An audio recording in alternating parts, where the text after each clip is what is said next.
support this motion that the Senate of the Republic of Kenya should adjourn. And in fact, I'm just nearly coming short of saying this House and government should be dissolved because we have failed and we are cowards. Let us not lie that we are not cowards. Mr. Speaker, what is leading this country right now are citizens' assemblies. Recently, there was a citizen assembly through the space of Twitter or X. It brought about over 1.2 million people to listen. This country, Mr. Speaker, is going through a crisis that is unheard of. This is a crisis. It is a fire that has been lit up by the IMF, and we know very well that IMF does not put out fires in countries, it lights them. Mr. Speaker, the only thing that makes sense today is for us to be with our citizens and try to demystify what is happening in this country.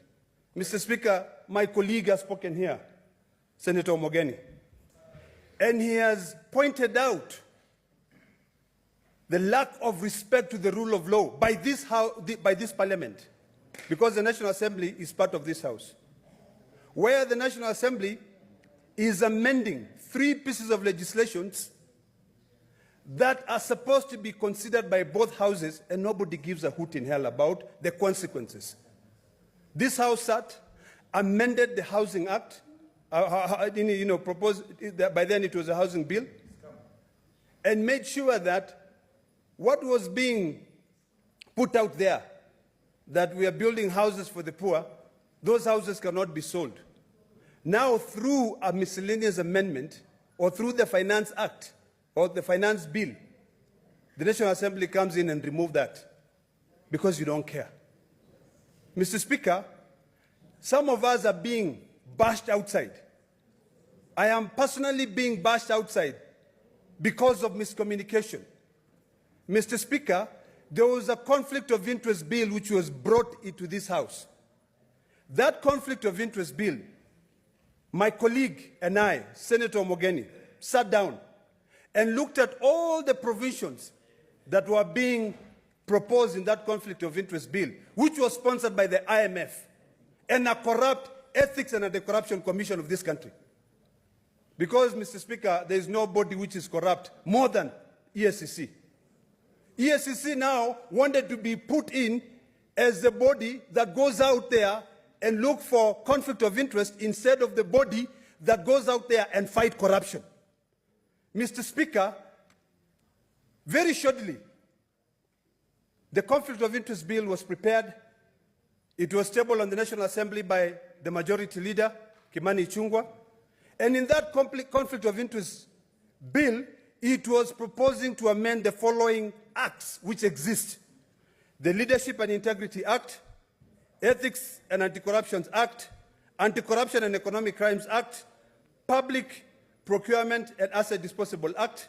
And Mr. Speaker, as part of those provisions that we amended in this House, and 80% of those amendments were actually brought by my colleague. He was attending court in Narok on that day, so I read on his behalf. The one which was really vexing, Mr. Speaker, and it is important that people know out there before they just come out and shout, was in the definition of a relative. And I want to read what the definition of a relative was. Mr. Speaker, before I even read what the definition of a relative was, that bill which was being brought here was being rushed hurriedly. The only thing we could not do was actually to reject that bill, and I now stand corrected. We should have actually rejected it in the first place. Mr. Speaker, the definition of a relative, and it is important that we read, was that it means a person who is related to a public officer by birth, marriage, common law, partnership, adoption, or affinity, and includes a public officer's father, mother, son, daughter, brother, sister, uncle, aunt, great aunt, great uncle, first cousin, nephew, niece, husband, father-in-law, mother-in-law, son-in-law, daughter-in-law, stepson, stepdaughter, stepbrother, stepsister, half-brother, half-sister, or who is the grandfather or who is the grandmother of the spouse or of the public officer. Mr. Speaker, why on earth should a relative of mine be punished because the citizen of this republic saw fit to put me in this house? A step sister-in-law should not be allowed to do business with the government just because Ledama has been elected in this house. That is ludicrous, Mr. Speaker. Mr. Speaker, you know, when you think about it, and it is important that people read, because right now the anti-corruption is sponsoring, articles in dailies to say we are being pushed out. And we know, Mr. Speaker, that the anti-corruption is the most corrupt body in this country. Most corrupt body in this country. Governors are swimming in wealth. They are buying properties. Cabinet secretaries are making billions, Mr. Speaker, on a monthly basis by taking bribes simply on issuing licenses. You issue a license and you are told, pay X amount of money. Mr. Speaker, let us call a spade a spade. We have failed as this country. Mr. Speaker, 3 a.m. in the morning, I couldn't sleep. I was asking myself, how powerful can a person be such that over 200 members of parliament who are elected by people to come and represent them cannot reason. They cannot use their medulla oblongata. They just go in as like sheep. They follow. They cannot ask, what are the consequences? What are the unintended consequences? Mr. Speaker, what am I going to be doing in this house? Today, I am mourning a young man from Narok County who was shot outside this parliament. This young man,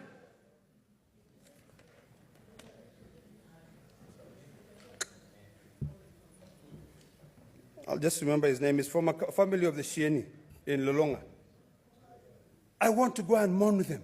I want to go and listen. In fact, what we should do, Mr. Speaker, is that if we care about this country, we should be joining the Gen Zs on the streets and fighting for their rights. We should be joining the Gen Zs because we have failed. You know? But people don't care. We just want to line our own pockets. We just want to appear as if we are important. We are not important. Those people are the ones who have made us important, Mr. Speaker. Mr. Speaker, history has great men and women who non-violently walked across. Gandhi and his supporters worked for 240 days until they won. Mr. Speaker, in the US, Martin Luther King, the great march, they walked, and today we can see results. What stops us from doing that? We sit here and we lie to ourselves that we can be able to make a difference. Yet, nowadays we worship our party leaders. We worship the party line. We cannot remember that the people are the ones who have brought us here. So, Mr. Speaker, I want to plead with my colleagues that it is time that we join the citizen assemblies. It is time that we ask ourselves whether we really understand the phrase that power is transient. We are acting as if we will be in these seats forever, for the rest of our lives. What happened yesterday, Mr. Speaker, sir, should be a wake-up call to the citizens of this country. We should all remember that we are here for a very short time. You know, what shocks me, Mr. Speaker, is that what is this thing that really pushes the president so much when blood is pouring out there to want this bill to be passed? You know, what is it? Instead of us saying, and thank you, Senator Chute, for asking a very good question that all of us are asking.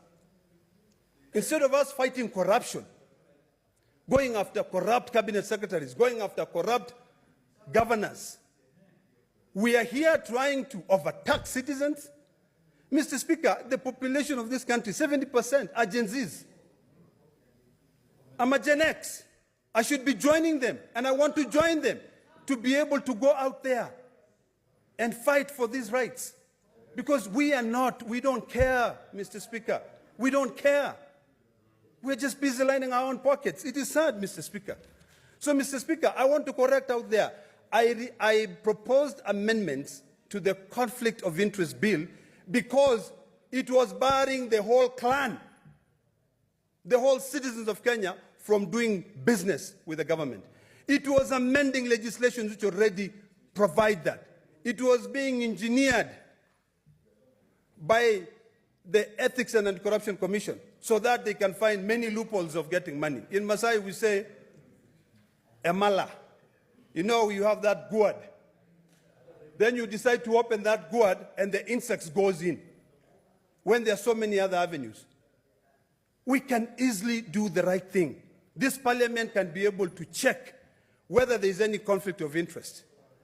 But we should not punish every other citizen. A step sister-in-law from doing business with the government. Yet, maybe they are doing business with government before I come. So, Mr. Speaker, as I conclude, the family of a young man, Erica Yunishini, my prayers are with you. The family of all the departed Gen Zs, your life will not go out in vain. Mr. Speaker, the statements which are being propelled out there to feed certain interests are further from the truth. These men and women yesterday, young men and women, were marching in the street to fight for their rights. Unarmed, Mr. Speaker. It is hard out there. So I want to beseech you, my colleagues here. This house is supposed to be a house of union. This house is supposed to be a house that brings sanity. Right now, even if we sit here and burn the midnight oil, there's nothing we can be able to do. Because we are being spoken to there, it gets into the left ear, and it pops out of the right ear. Maybe sometimes because we are enticed. Mr. Speaker, I plead with my colleagues here that right now, every one of us seated here should search deeply within his soul. Search deeply. Why are you seated where you are, Senator Lilekwe? Why are you seated where you are, Mofaya? You're seated there because, not because you fell from heaven like manna. It is because the citizens of the Rakanidhi brought you here. And you have to listen to them. So, Mr. Speaker, we have two choices, and only two choices in this country right now, is to wake up and smell the coffee and know that shit has already hit the fan. Or we resign. All of us go home, we dissolve the government, new elections are held. Let people who care about the fiduciary responsibility of this country come back here. So, Mr. Speaker, we have failed and we have got no business being here. Okay? We have got no business being here. So, Mr. Speaker, I rest my case. But I support the motion.